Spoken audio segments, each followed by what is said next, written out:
Selamat pagi anak-anak, berjumpa kembali dengan Anisya Kusniadi.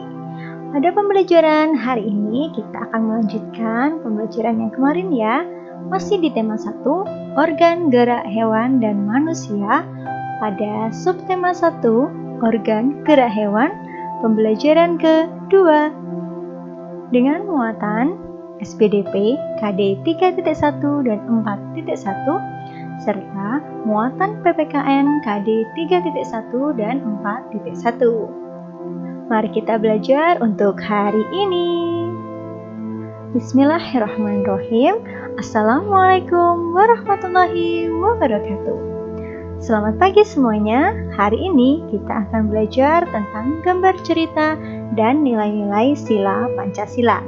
Tapi sebelum itu, mari kita berdoa terlebih dahulu ya. A'udzu billahi minasyaitonir rajim. Bismillahirrahmanirrahim.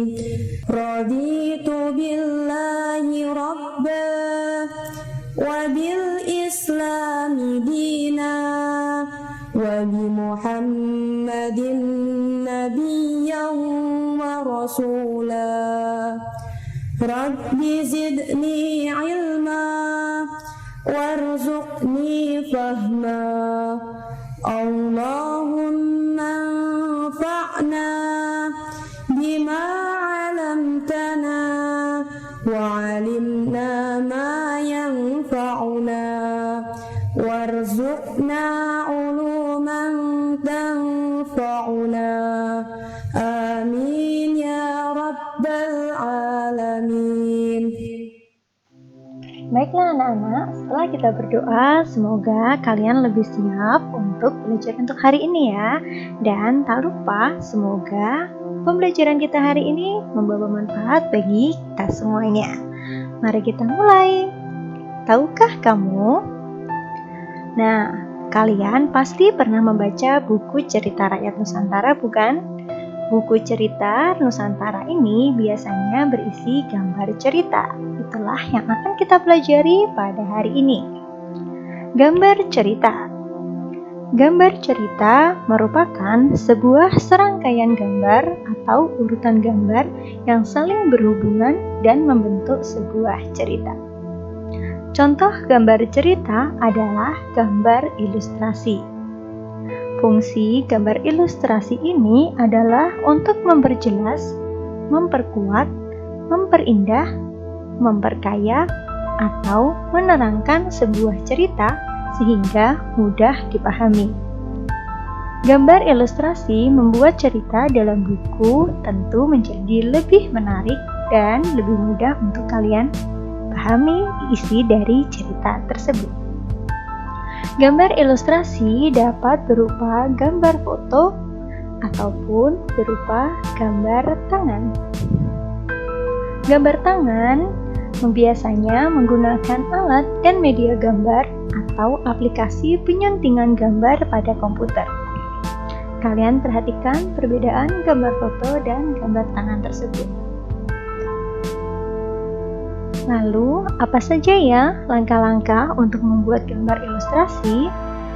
Langkah yang pertama adalah menentukan tema. Menentukan tema berkaitan dengan tokoh, latar belakang, dan suasana yang akan digambar dalam cerita. Kemudian, yang kedua adalah membuat sketsa. Dalam membuat sketsa atau rancangan gambar, kita menggunakan pensil sebelum akhirnya menebalkan menggunakan spidol hitam. Penebalan ini bertujuan untuk mempertegas sketsa. Dan yang ketiga adalah mewarnai gambar. Mewarnai gambar menggunakan alat mewarnai semenarik mungkin.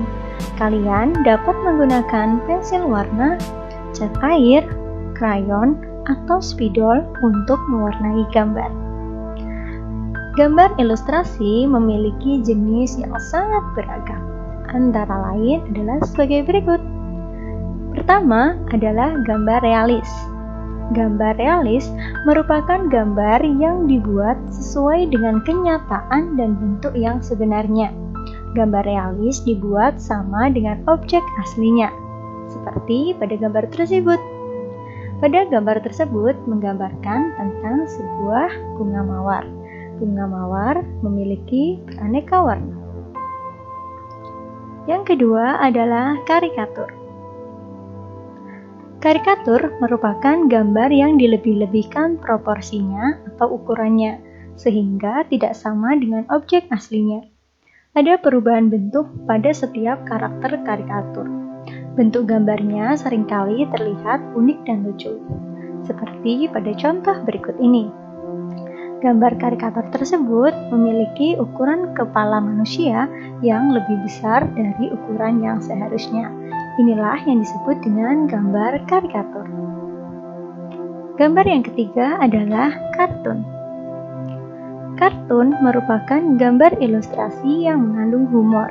Kartun memiliki gambar yang lucu, sehingga mengundang tawa.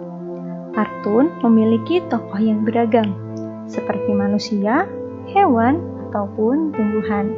Tentu kalian tak asing bukan dengan gambar jenis ini?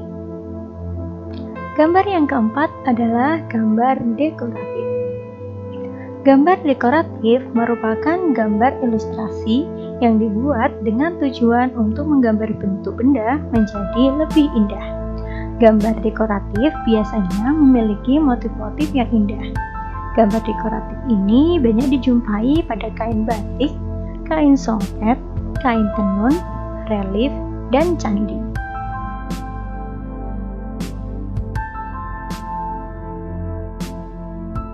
Gambar ilustrasi juga dapat kita temukan pada simbol setiap sila yang ada pada Pancasila.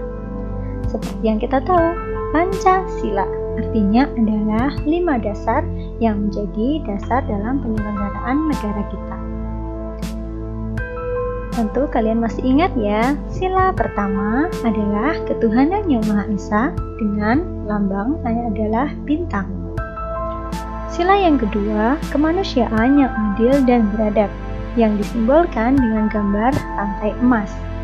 Sila yang ketiga adalah persatuan Indonesia, yang dilambangkan dengan pohon beringin.